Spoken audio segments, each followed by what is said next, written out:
Okay. So when I looked for some of Nouwen's prayers, I found out that he had returned to the Trappist monks in 79 for 6 months. And what we're studying is when he was there in 74. So when he went back, rather than doing a daily diary, he decided to write a prayer for every day. So I'm going to use one of those, one that he's written for February 21st. Thank you, O Lord, for this day. Thank you for the quiet hours in the bakery. I touched the wrong thing here. The quiet hours in my room and the quiet hours in church. Thank you, O Lord, for these good things. I read about knowing you, about the ways one comes to a knowledge of you, and I pray that what I understand with my mind will descend one day into my heart and give me inner light. I call to you, O Lord, from my quiet darkness. Show me your mercy and love. Let me see your face, hear your voice, touch the hem of your cloak.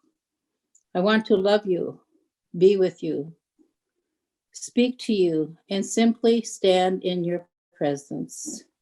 Amen.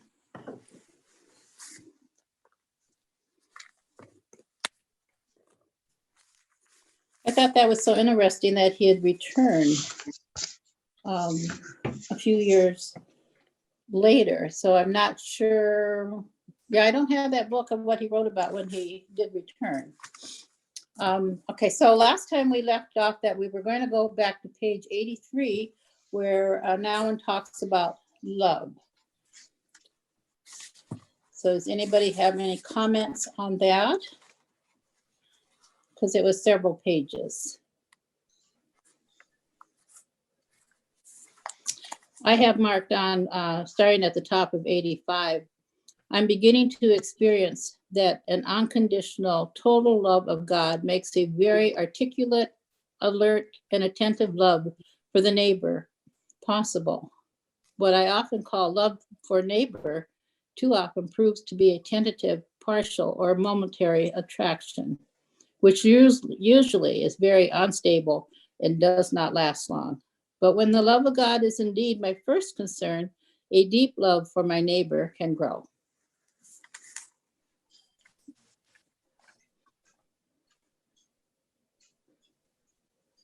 Anybody else have thoughts about what he wrote about love? Well, on page 84, he talks about, let's see, if you really love me, I want you to pay special attention to me. It's about in the middle of the page. When you love me, you will do extra things for me. You must see something very special in me. He can kind of go from, why are you suddenly so interested in someone else and not in me? So his love can go to anger quickly. He's got this back and forth thing about when somebody loves him, he must be special. But if he doesn't feel that, then he's angry because he thinks they love somebody more, I guess.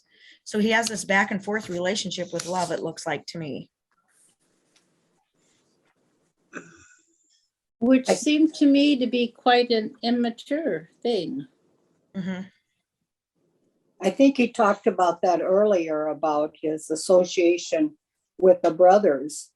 You know, one was very kind to him, and then he saw that he was just as kind to everybody else, and he said, oh, I'm not that special, I guess, you know. Yeah. So I think something he struggles with. Right.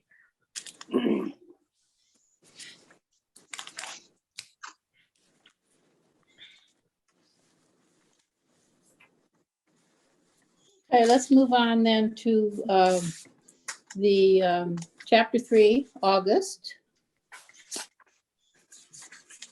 And on page 99, the first page, he talks about the evening prayers called complying, meaning to make the day complete, and how important those are to him, partly because they're gathered as community, partly because everybody knows the words. It sounds like they do the same prayers every night, so people can participate, including people from the community, for those final prayers of the day.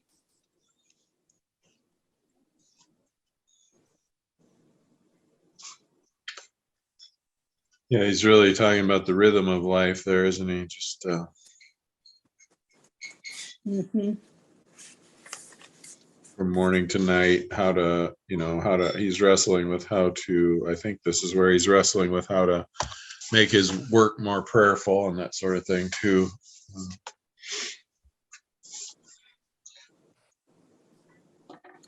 And then when he goes on after he says what those prayers are in some of the Psalms, and so on the middle of page 100, then many times I have thought, if I'm ever sent to prison, if I'm ever subjected to hunger, pain, torture, or humiliation, I hope and pray that they will let me keep the Psalms. How important those are, and to be memorized. So when I was in my first call, I had a call that a parishioner's mother had died, and she wasn't all that old, really, the mother who died. So that meant the parishioner was probably in her 30s. And when I met with her the next day, she said, I was up all night thumbing through my Bible, looking for words of comfort, and they just weren't there. And I as a pastor, I thought, that's kind of sad, because she hadn't had a relationship with her Bible before that, really. So then to come to the Bible in need, she felt like the Bible failed her. But he's right about the Psalms. They're just, I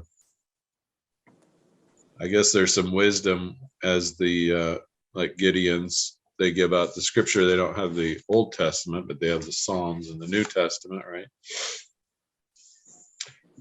So I think he's right about that. Psalms are full of goodness. There are some with lamentations, which sometimes we need also, but yeah, the majority of them are very comforting. He who dwells in the shelter of the Most High. Yeah, that's so familiar. There are some that are just kind of off the wall too, but yeah, because David's crying out to God in his frustration. Yeah, against the enemy a lot, Mm-hmm. I found it interesting that he finished that day's writing by telling about how he kicked over a box of raisins. Those raisins again. A real mess, but nobody got upset. That's happened before. He turned on the machine, and I thought, isn't that kind of the way it is with God? The messes we make, God says that's okay. And I just thought it was interesting that he's always talking about how he messes up with the bread or with the raisins or with the stones, he drops them. And so I just thought it was interesting. Mm-hmm. Reassuring that God treats us in that same way, cleans up our messes, as you say. It's a good insight. Okay. And Kathy, on the bottom of page 101 is your issue with when he's talking about the book Living and Dying. Some people survive and some don't. Right. Did you have a response to that? That's okay.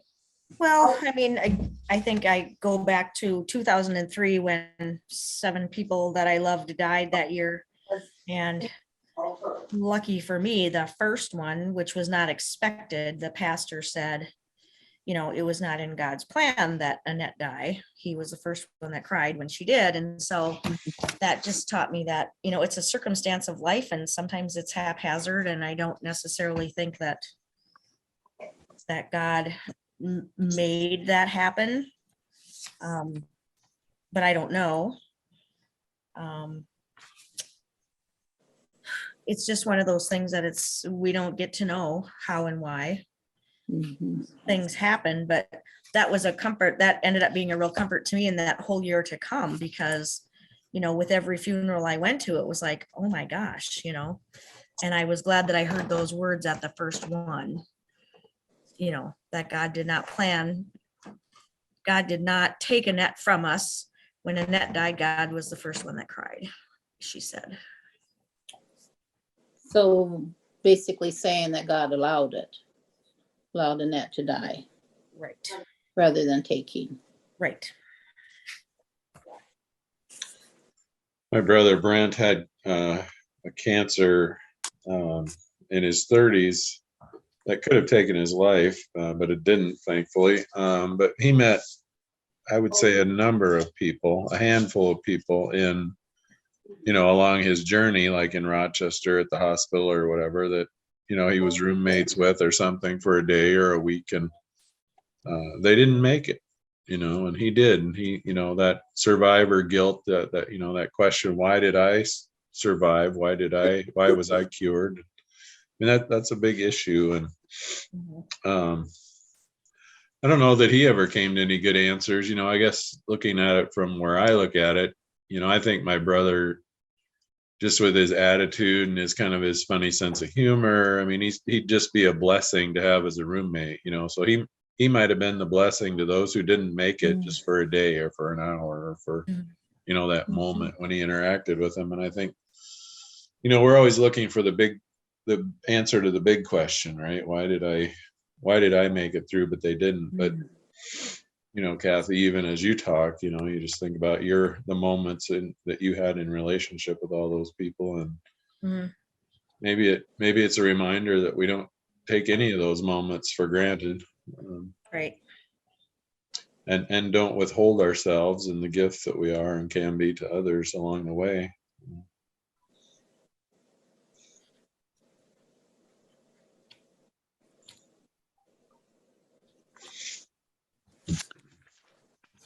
Next, I'm on the middle of page 106, where Nouwen says, I'm becoming more and more aware that solitude indeed makes you more sensitive to the good in people and even enables you to bring it to the foreground. No, there is no way of telling people that they are all walking around shining like the sun, but God's glory is in you. I think that's just wonderful that God's glory is in us, even though we can't see everybody's shining in the sun. So he's definitely seeing a purpose for the solitude, the silence.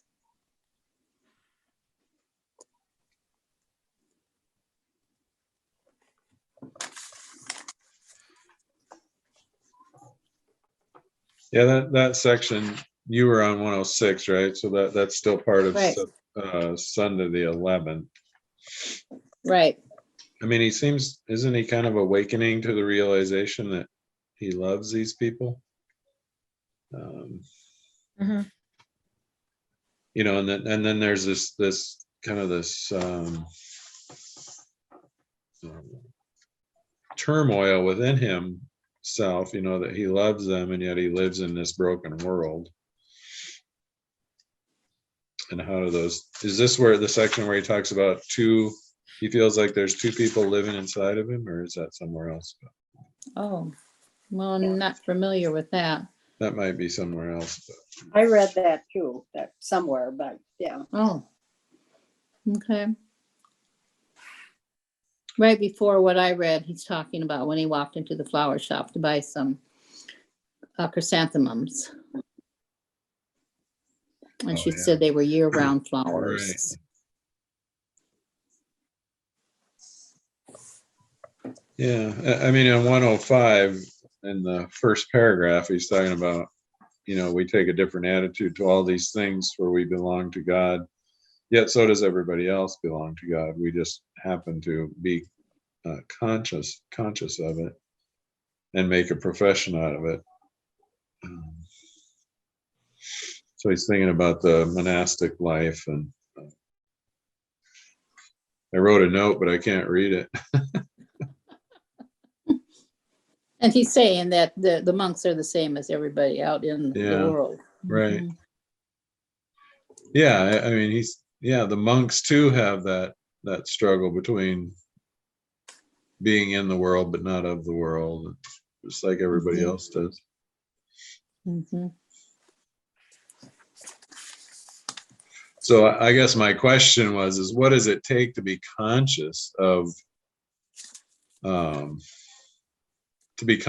the reality that we belong to God, that we are children of God? And don't you think that's part of the importance of having a connection with the church, or the church, is to be reminded of that? I mean, who tells you that besides the church? Right? Yeah. I mean, this is kind of Good what friends, maybe. do they? I mean, I don't. Depends on the friend. Mhm. Yeah, I mean, And if just they're verbal in their faith. sure, Mhm. or just even their love, reminds us that we're beloved, Mhm. but explicitly being told that you are a child of God, held in the hands of God forever. That's pretty church language. That is, yes. You Mhm. know, Mhm. And that comes through on each one of his books. I mean, it mhm. just keeps coming, he just keeps repeating it, throughout this book, and in of course, the prodigal son too. Yeah. About, that's I think his main theme, Mhm. that we are the beloved. Yeah. What God says to Jesus, God says to us as well.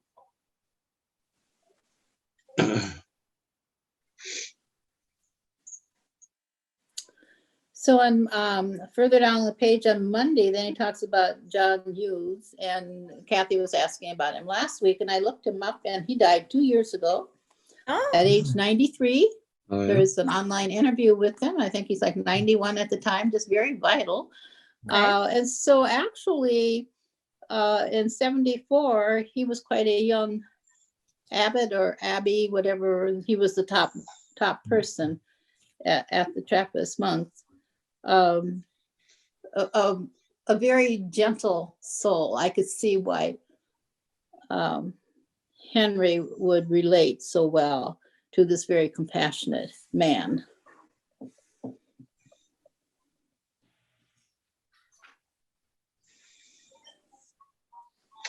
That second there, the end of the first paragraph there really got to me. That's on page 108 that you're talking about on the 12th. Mm-hmm. I said that I felt the temptation to make the monastic life a comfortable, settled experience without much challenge, and that I realized that this, in fact, meant that religion then is just a commodity and no longer a spiritual adventure. Man, I just think that so describes our culture that we live in today, that somehow religion or church or whatever you want to call it, it's really become, and maybe that even touches on why I think Nouwen is so important for us today, because it's just, I've consumed my religion for the week. I've watched it online, or I've gone to church, worship. I did my devotions, whatever. I mean, we can just so easily make it a commodity. Mm-hmm. And he wrestles with that himself, I think. And it's consumeristic. We want it to be what we want it to be. Yeah, absolutely. Yeah.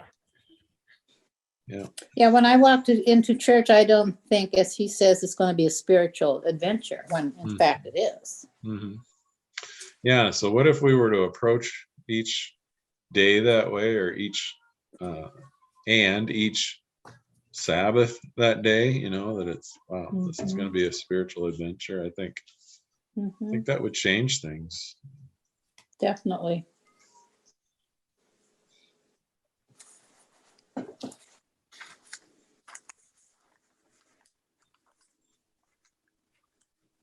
I think of people who, particularly people in larger cities, who go to the Catholic Church or a cathedral or something every day and just stop and pray. And when we have visited those places, there is just something very quiet and spiritual about that. And I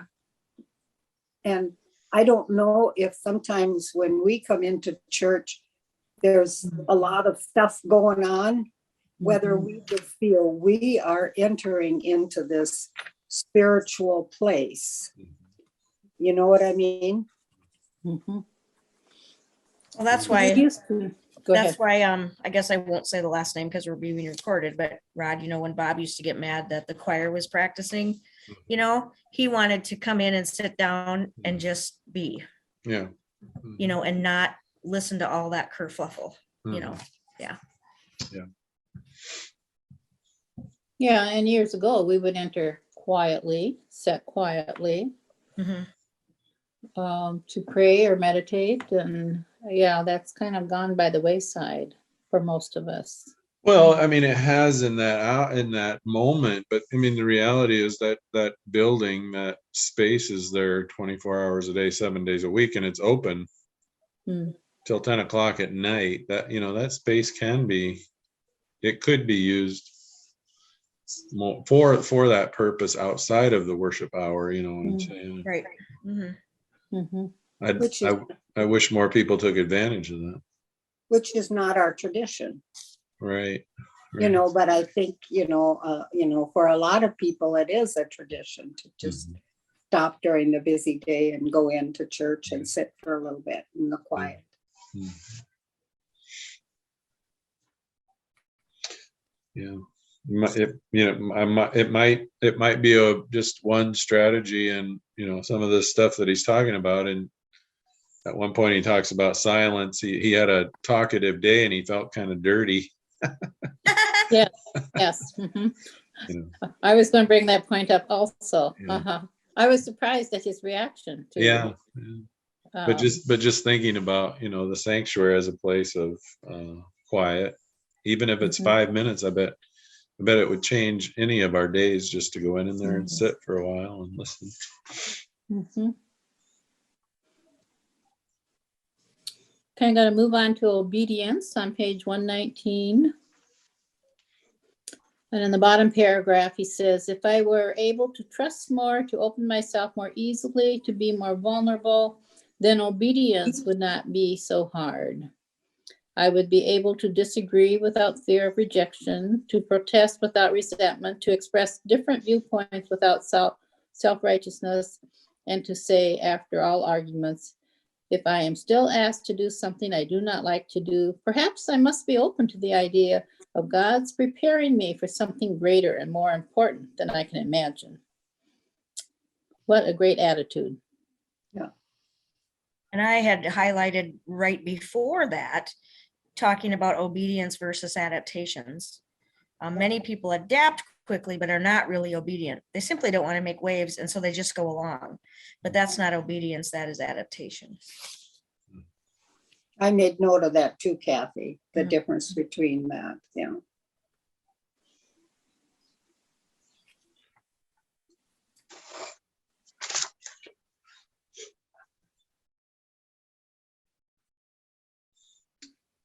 Can we back up just a little bit? Sure. It looks like it's page maybe 109, 110, and 111. If I see, yeah, so the bottom of 109, if I see 3 oranges and I have to juggle, and if I see 2 towers, I have to walk. He mentions this idea of have to or must in his concluding remarks. So I think I didn't want to get by it without talking about it, but I really liked this section in the sense that you know, why he says in the conclusion, why did I even go to the monastery? Because it didn't fix me. You know, it didn't change who I was. And he kind of refers, but he doesn't mention this explicitly, but he said he knew that's where he needed to be. That he kind of felt that I must do that. And I think it's worth contemplating in all of our journeys. What are the musts? You know, not in the law. You know, like I have to. But there's something deep in my soul that's moving me to to do this, to fulfill this, to follow this, to explore this, to be open to this. And I think that's what this phrase is for him. He says, when I see he's speaking of a child, when I see a ball, I have to play with it. It's just this idea of I must. And I kind of got a kick out of that section too, and just chuckled because I could just see this guy, dealing with the police, after he's arrested, and just kind of, he makes me think of a jester kind of a person, just kind of a joker, but The tightrope. yeah, the walker. tightrope walker. Yeah. Yeah. Mhm. So I thought that was pretty interesting and pretty, Mhm. it was a key part for me, at least. Because I think for me, that's why I'm a pastor, is I must, it's not like I have that call, and That's true. Yeah. This And is you kind can't of ignore a call. Well, you can ignore a call, but at great expense. yeah. right. Yeah. Even though I just read this today, this is somewhat touches on what I was trying to ask Rod last week. So it says, this is on page 122 towards the bottom. This week, all I am reading and writing about is prayer. I am so busy with it and so excited about it that I don't have time to pray. And so that's what I was trying to get to you is, with anybody, but specifically with a pastor, you can be so caught up in writing the sermon and talking about praying that you get time to do it yourself. Right. Wow. Yeah. And so I know I saw it before in the book, but this is where I saw it in again. I think that's a key piece of Nouwen as well. We've talked about his message with the beloved, but he's also got that struggle. He just comes to realize he does not like physical labor, and I laugh at that because I love physical labor. As a farmer, I can see what I get done. Out here on the acreage, there's a sense of accomplishment. But he just does not like physical labor. But so he says his academia, though, it kind of reveals his I don't remember what he calls them, but it's kind of his weak point, which is he can write about prayer just fine. He can talk about God a lot, but when it comes to doing that stuff, people think that your practice follows your speaking and your knowledge, but Right. he's really confessing here that that's not true, and that he has to work at it just like everybody else. And I can do the talk, but not walk the walk. Yeah. I don't know if we talked about this did we talk about this last time, Kathy? Because my response is that's why I have a spiritual director. Right. Yep. Yeah. Yeah. Well, and I was reading, as I was reading the last chunk of this book this afternoon, after a while, he's talking about prayer and, oh my gosh, now you just really have to empty yourself of everything and just be perfect. And I'm sitting there thinking, well, this is just bunk. Nobody can do that. Yeah. Maybe a monk can do it. Yeah, maybe. Well, then when I read his conclusion where he went, yep. So then I get out and I'm right back to my old ways. I'm like, oh, okay. Well, okay, good. I mean, it was somewhat validating to me because I was almost getting a slightly irritated at the end of the book going, well, nobody can do this. And then when I saw what happened when he got out, I was like, oh, okay, good. Yep. Mhm. Good, not in the sense that this is happening, but good. No, You're but being like, honest with okay, us. Yeah. this is more real now in that, yep, Right. you'd almost have to go to a monastery to get to that level. It'd be hard to sustain, so. Well, I think that's why I really appreciated on 123, he brings up something that Lutherans aren't real familiar with. What does he call it? The Jesus prayer. Yeah. Yeah, I love that prayer. And it's simply, Lord Jesus Christ, have mercy on me. You say it over and over again. And I think that's great. That's a great practice. And I think as Lutherans, we wouldn't want to do that 100 times or 1,000 times, but perhaps in the Catholic faith, would be more something, the repetition would be more important to them. They're more used to doing that as part of worship. Yeah, we wouldn't want to do it in worship, I think, but I think he's suggesting we do it on our own. Well, I know, but I think Catholics with the rosary and everything, they have sure. a set words to say as they go through each of the beads on the rosary, whether they're doing it, worshiping in church or on their own. So we can learn from that worship experience. Mhm. Well, it's kind of like a mantra or something when you're Mhm. meditating. I think it's a good thing, to start out meditating with that in your mind. And then as you sit in the quiet and think about that, it certainly helps focus my mind when I'm doing that. Yeah. But I had never heard of the Jesus Prayer. To me, I thought it was the Lord's Prayer. Yeah, that's what I, yeah. Lord's Prayer, but I had never heard of the Jesus Prayer before.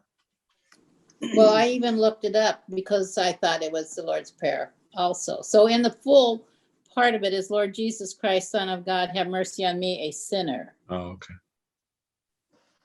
That's the confession of the thief on the cross, isn't it, then? Mhm. Oh, I think well, so. later in the book, that's what he's praying, the Jesus Prayer in the full part of it. Okay. Okay, I'm going to go to 137 unless somebody has something else in between there that you've marked. 130, I just thought this was bizarre. To become a permanent resident of the USA, I have to prove that I'm not a communist and that I have no syphilis. What?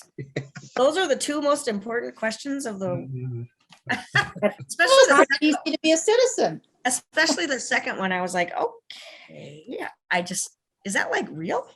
Especially when you're a priest. You know, right? I just found that comical. Okay, move on.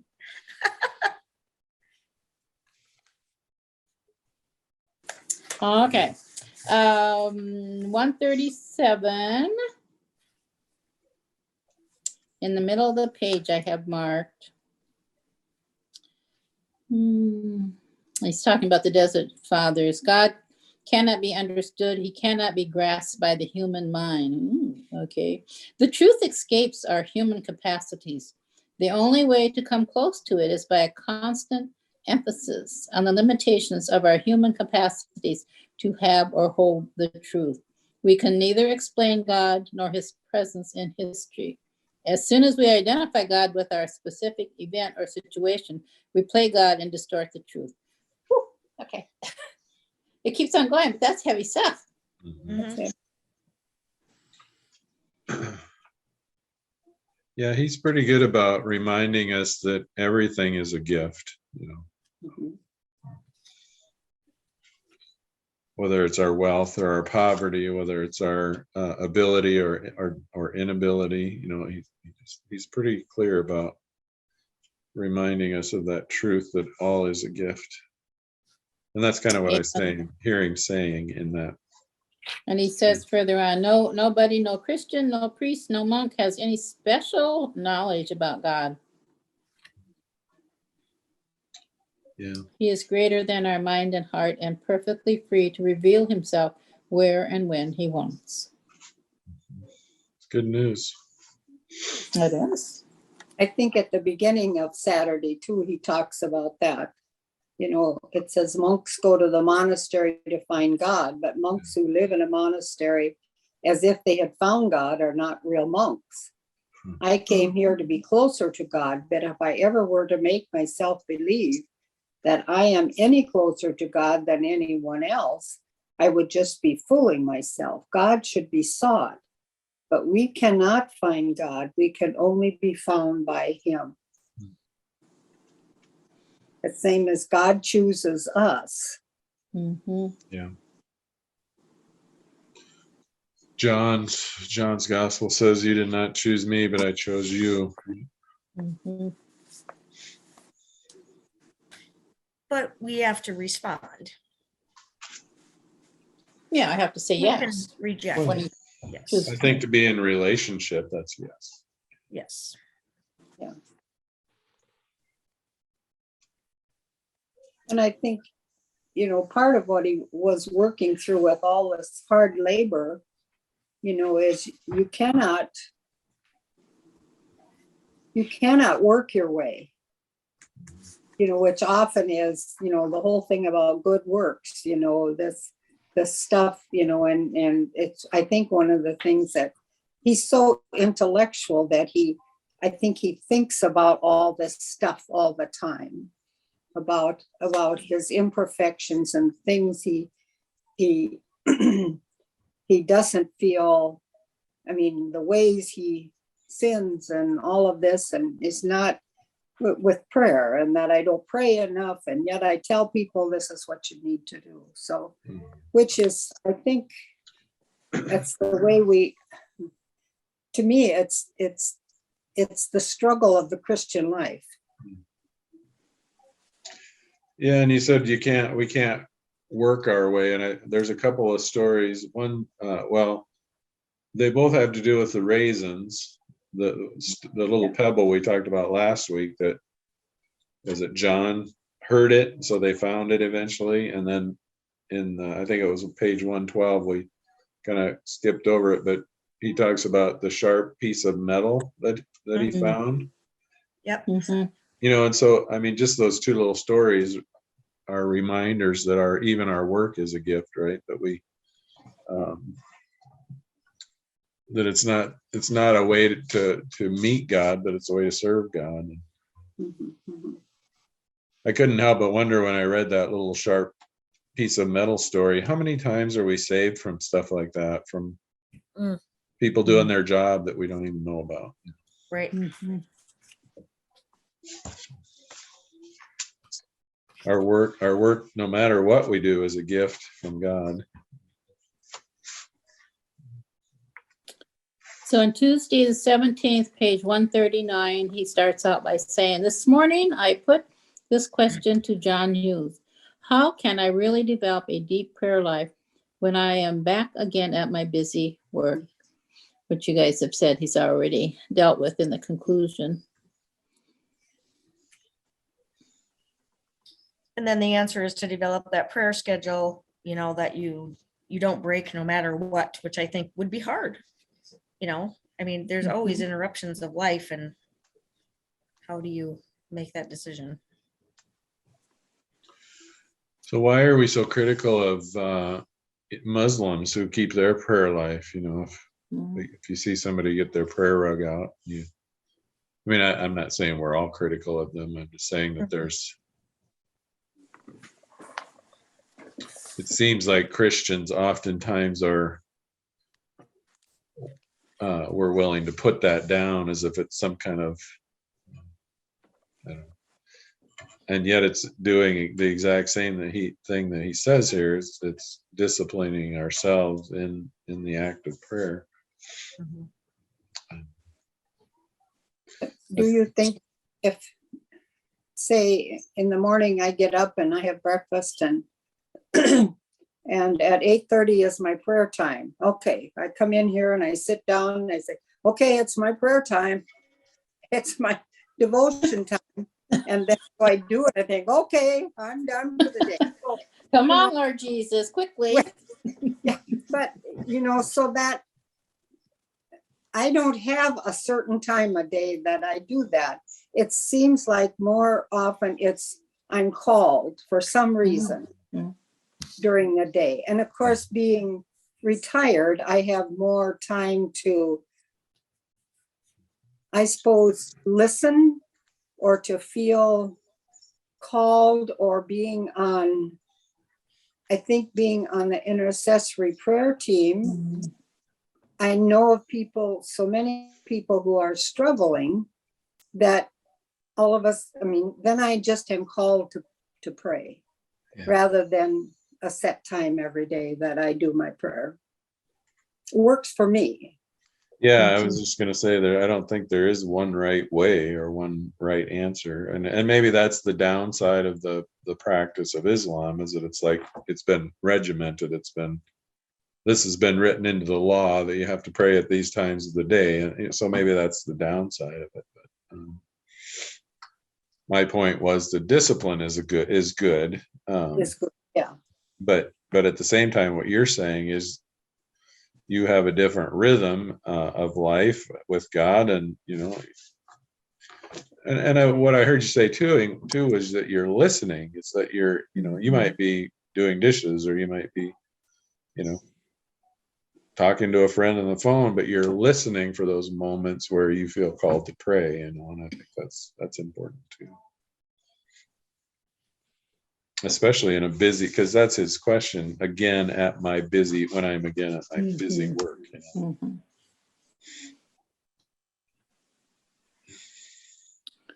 On the middle of page 143, the story about the Polish Jew who stopped praying because of what happened in Auschwitz. And his response. Later, however, he started to pray again. When asked, "What made you change your mind?" he answered, "It suddenly dawned upon me to think how lonely God must be. Look with whom he is left, with whom he is left. I felt sorry for him." What a response. Yeah. But it says he's beloved. He's projecting that he is the beloved, and God's lonely without one of his beloved. That lost sheep is not there. Right. Yeah, I kind of like that. I don't know. Mm-hmm. Mm-hmm. Don't you think ultimately though that's a projection on this person's part? Because where's the real loneliness here, don't you think? Yeah, but it worked for him to bring him back to God, is my point. Yeah. Mm-hmm. Yeah. I'm sure that this attitude changed eventually, but he's talking about the relationship he has with God, even though he didn't want to pray, and now he's like, "Oh, God's lonely without me. Yeah, I will pray." Mm-hmm. Yeah, sometimes I wonder how can God keep up? I mean, just with our congregation alone, that's quite a prayer list. And I know, right? Mm-hmm. multiply that by hundreds of congregations, thousands. Well, did you ever see the movie Bruce Almighty? I think so.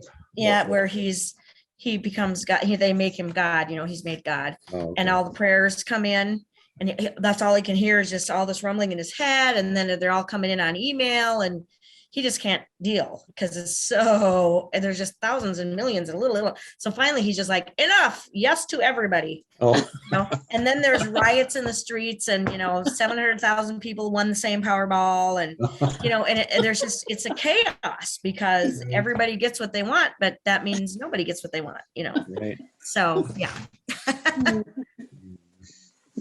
Well, that's when I think that God does have a army. That's the wrong word. Delegation of angels that are on duty, and I mean. Mm-hmm. On the next page, how often I've said to people, "I will pray for you," and they respond to that situation. Well, and I worry when I say that, will I really remember to do it? Mm-hmm. For some time now, and I should just do this, but I remember for a couple of years, I just kept a list on the kitchen counter of people that I had said I would pray for, but then I got away from it because when I say I will pray for you, I really intend to do that, but I wonder how many times I forget. Yeah, for me, it's best if I pray with them right there, and then assure them that I will pray for them also.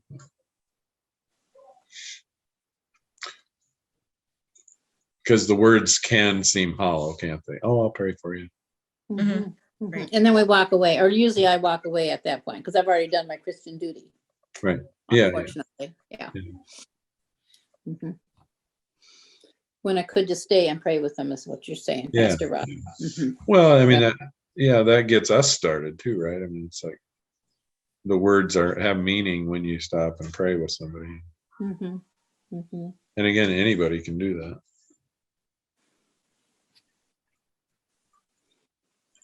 So when he's talking about it here, then he's talking about the compassion that we have to have in our hearts in order for us that we would respond and pray for someone.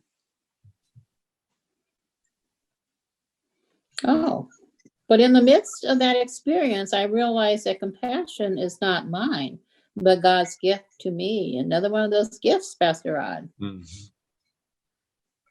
I cannot embrace the world, but God can. I cannot pray, but God can pray in me. What does that mean? I cannot pray. Well, yes, we can. I don't quite get that. Well, certainly there are times, I mean, the Apostle Paul talks about those times when we don't have words. Mhm. And our sighs are like prayers. Too deep Sighs for that are words. too deep for words, yeah.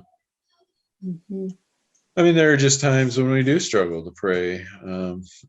Do you think he's saying I can never pray? I cannot pray, but God can pray in me. So he must means at the times I cannot pray, then God can pray within me, right?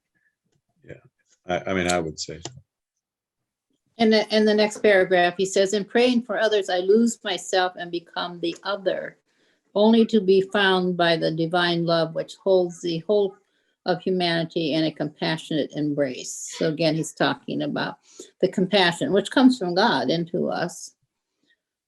And he becomes the other person, which that to me, that's what it means, become the other. So I'm walking in their shoes. Is that Is that what empathy? it's alluding to? Yep, it would be. Mhm. I mean, I think the other piece of that is that prayer is intimate.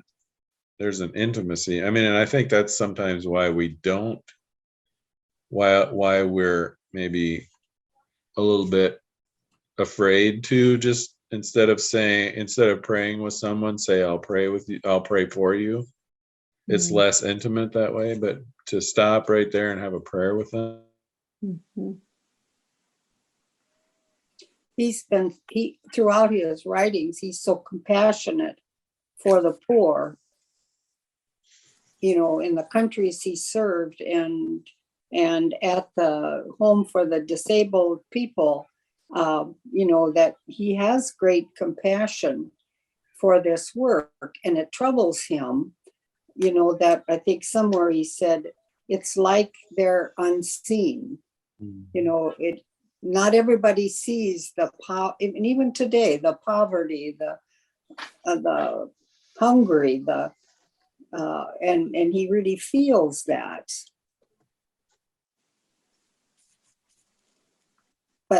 But then left when he was in South America, left because it got to him.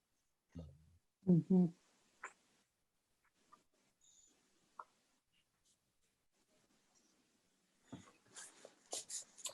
So moving on to chapter 5, October, strangers and friends. And I'm moving on because then we get to talk about St. Francis, who was one of the desert fathers, praying for animals, people, everyone.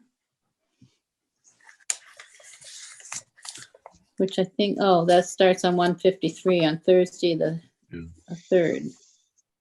The Feast of St. Francis of Assisi. Oh, and then he says, as you're referring to, Joanne, what place does poverty really have in my life? Yeah. Mm-hmm. And he's wealthy. And so this really bothers him. I earn more money than I need. I have enough to eat, good clothes, a pleasant place to stay. I'm surrounded by family and friends who are willing to help. I have it when I have problem. Still, without a certain attempt to live a life of poverty, I can never call myself a sincere Christian.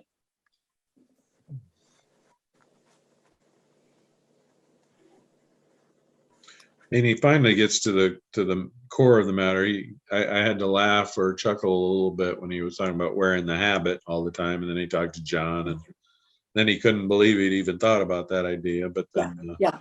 154, the first full paragraph, 3 aspects of poverty remain attractive to me. First, living a simple and sober life. Second, not trying to be different from my colleagues and externals. And third, spending a good amount of time working with the poor and giving as much money as possible to people who are working to alleviate poverty. I mean, I think to me that seems reasonable, doesn't it? Mhm.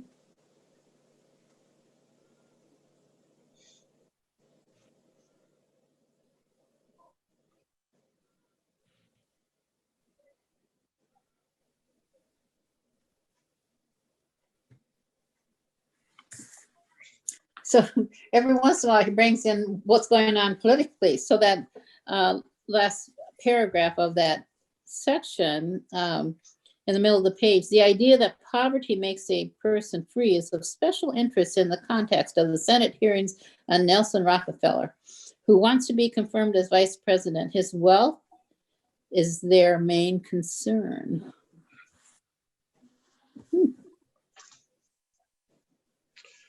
Yeah, those little snippets are kind of interesting, aren't they? Mhm. Nixon and all that. Yeah, yeah. Mhm. Well, they read the paper every day. Yeah. You know, they said they read the paper every day. So, Yeah, I like that little section where he was talking about the librarian leading worship. He made a statement about something that he had read in the news. Then he realized nobody else knows what I'm talking about, so he had to say the next thing. And then he realized, well, now they don't know this about that, so then he had to say the next thing. I was like,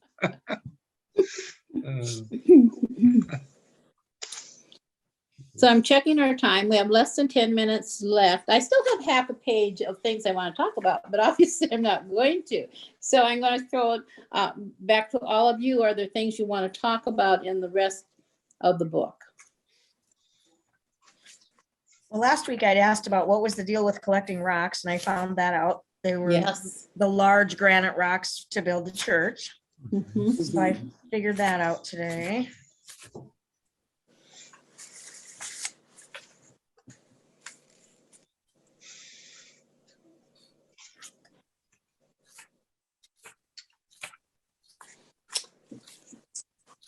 Talks about the All Saints Day when we get into November. I don't know what page it is, but something I had written down is don't let the world squeeze you into its mold. Ah, yes. I remember reading that. Yeah.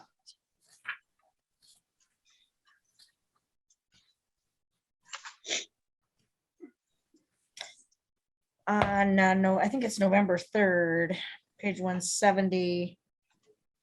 Talking about the monastery, place where the presence of God is most explicitly manifest. The monk, more than anyone else, realizes that God dwells only where man steps back to give him room. And I was reading that theme quite a bit today about making room. You know, we just clutter our lives and our minds and our souls with everything, and trying to really just get rid of that stuff to make room for God, and not only just for that hour a week or whatever it is.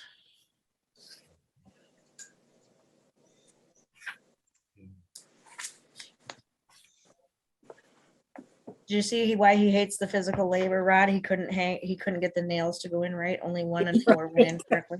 I would that- hate working with him. He's That'd be such a me. wimp. Yep, that'd be me. Like, He oh, cut off the top of the nail and just pounded it in. I know, but at least he seemed like okay with it. He wasn't screaming and Right. swearing like I would be, Yeah. refusing to continue. Brother.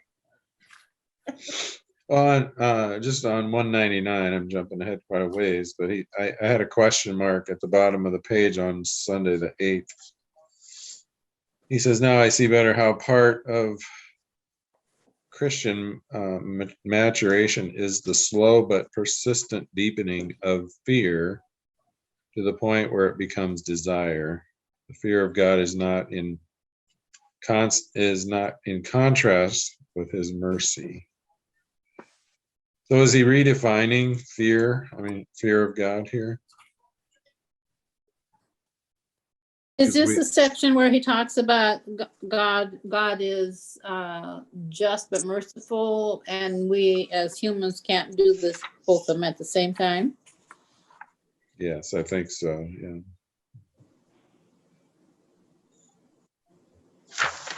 Oh, let us at least prepare ourselves by fear. Okay. It seems to me like he's kind of redefining fear.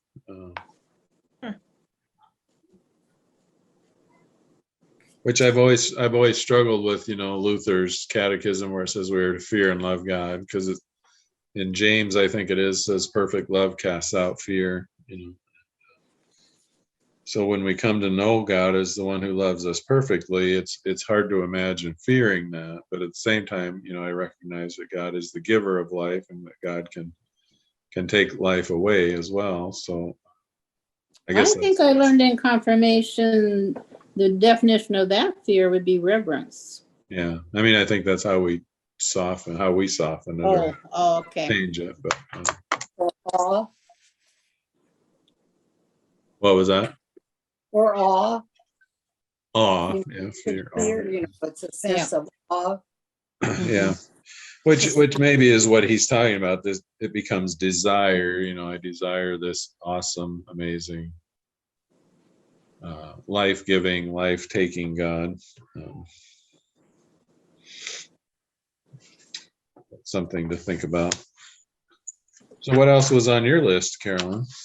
Oh, well, it's half a page. So, Oh, Well, pick your favorite I'm just- part. okay.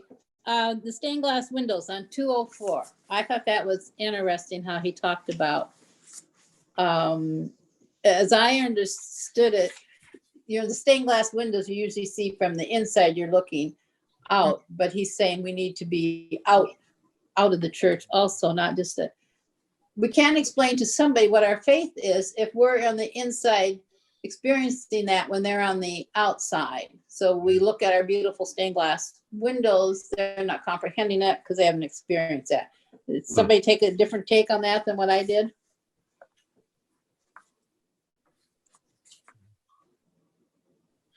I skimmed over that one too fast. So I'm gonna have to take your word for it. That's on 204, you said? Yes. In that second to the last paragraph, I kind of like the way that he summarizes that. Sometimes I'm so excited about my new experiences here at the Abbey that I can hardly believe it when someone else does not share this excitement. Yeah. But then I've forgotten that I am shouting from the inside and that my shoulder shrugging friends are looking at the same thing from the outside and wondering why does he exaggerate all the time? Yeah. Yep. That would be a good way to leave worship every time that we worship, is to be experience shouting what we've learned and how we feel, and the other people are going, what? Okay. Yeah. What's that about? Then we would invite them inside. Mm-hmm. After we've gone outside to greet them, right? To meet Yes. and greet them. Yes.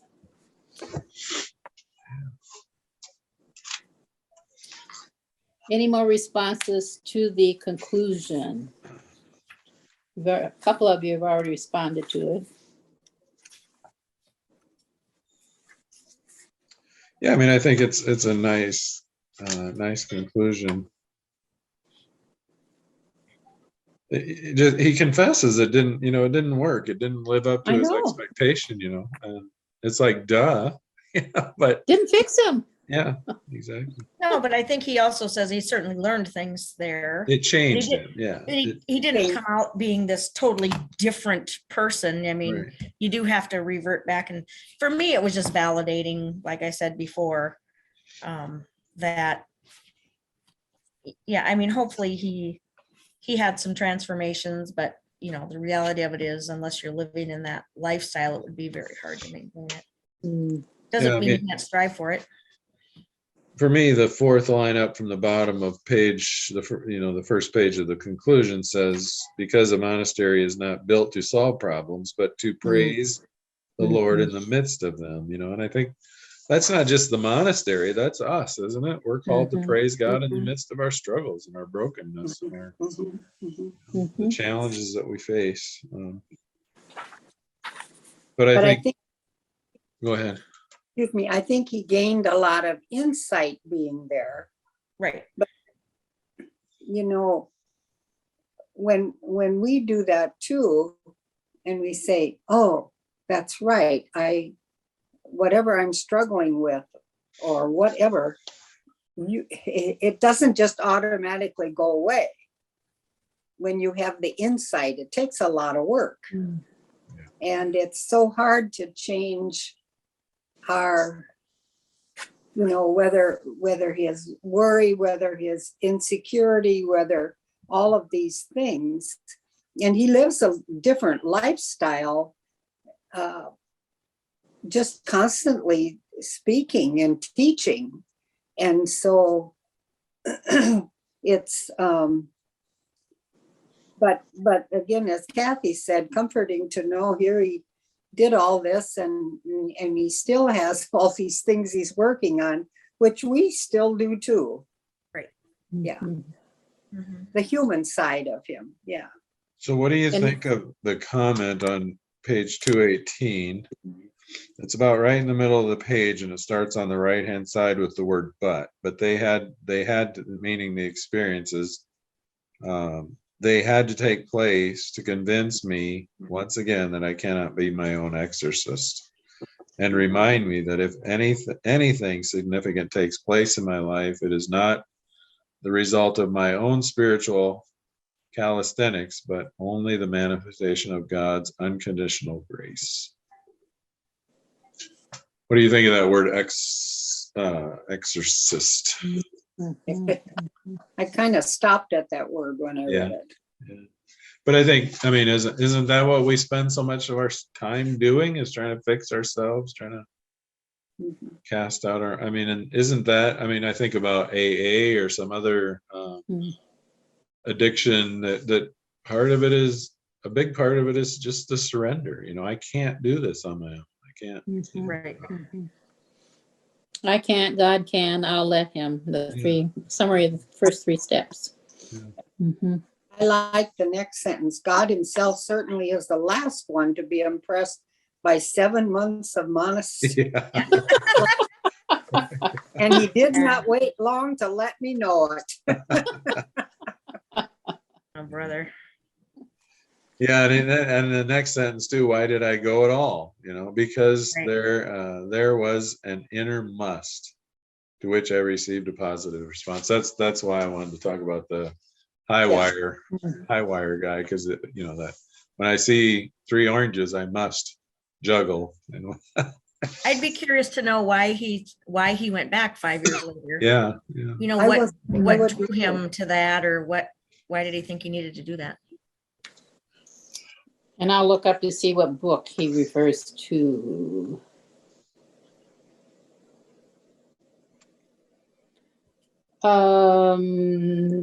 His book on it is A Cry for Mercy, published in 1981. I'm not familiar with that.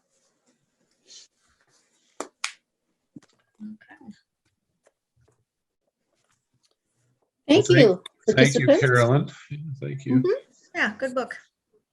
Yeah, and I'm looking forward to the next book discussion with our esteemed colleague. Was it listed? Was it listed think- in the bulletin today when we're doing that? Since I missed. Yes. Okay, Yes. I'll look it up. And I think we'll try to meet in the lounge, Okay. Okay. because I would request or like each of you to bring a cup, either a favorite cup or something, because when we talk about holding the cup and looking in the cup and what's in our cup. And also, I've been thinking about bringing a cup, but willing to give it to someone else. Because by the time we're through with the book, we look at our cup and we see our joys and our sorrows. And one of the things that he talks about then is being able to share those with other people. And so I thought, if I have a cup and I see my sorrows and my joys, and then I give it to someone else to share those. It's just kind of a, but it's My just mind is already clicking through which cup I'd even part with, and I have several cups. Yeah, it sounds like a spiritual adventure. Okay. Well, it's an old American Indian tradition, is to give something to a friend that is very special to you, to show. And I think for those of us on this Henri Nouwen journey, there is something, I mean, we've all shared things as we've talked about his books, and it is a special journey, I think. Mhm. So Thanks if to you're, Pastor Rod. so if you're joining us, watching this later, bring, if you can, join us in person in the lounge at Emmanuel. Bring your cup. In 2 weeks. Right. Okay, Well, thank you again, Carolyn. Mhm. thank you. You're Yeah. welcome. You, Good. Carol. Everybody for joining us, and we'll see you next time. Okay. Okay.